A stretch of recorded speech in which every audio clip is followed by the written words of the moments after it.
For years, abuse survivors have had their cries for justice go unheard by the Anglican Church, but a recent decision by the Church's Professional Standards Board, PSB, has put a spotlight on the decades-long failure to act on child abuse in the Church's ranks. Last week, the PSB made a controversial decision to not recommend the defrocking of former Australian Governor-General and Anglican minister Peter Hollingworth, following 6 misconduct findings against him. The board found that Hollingworth was still fit to serve in the ministry and recommended only a reprimand and an apology. In response to this decision, 5 of Australia's leading child abuse prevention organizations have written to the Church calling for a review of the decision. The joint letter, signed by leaders of the Blue Knot Foundation, Beyond Abuse, Safeguarding People Australia,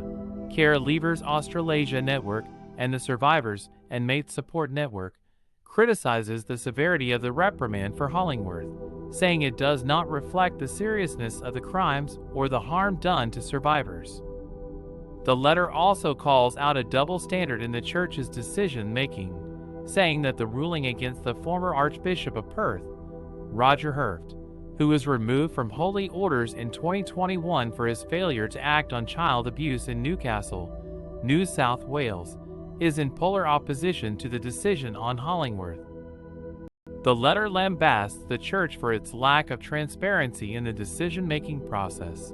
as well as its mishandling of key complaints and lack of communication with complainants and witnesses during the course of the near 6-year-long process. The letter also expresses how allowing Hollingworth to continue his limited priestly duties, including the ordination of new priests and the consecration of bishops, reflects poorly on the Church. Hollingworth has expressed his regret on his mistakes, but has maintained that there is no evidence that any abuse occurred due to his decisions.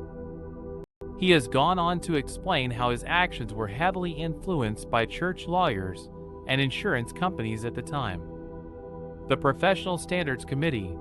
which has the ultimate say in the decision on whether or not to review, has 30 days to lodge an appeal on the decision.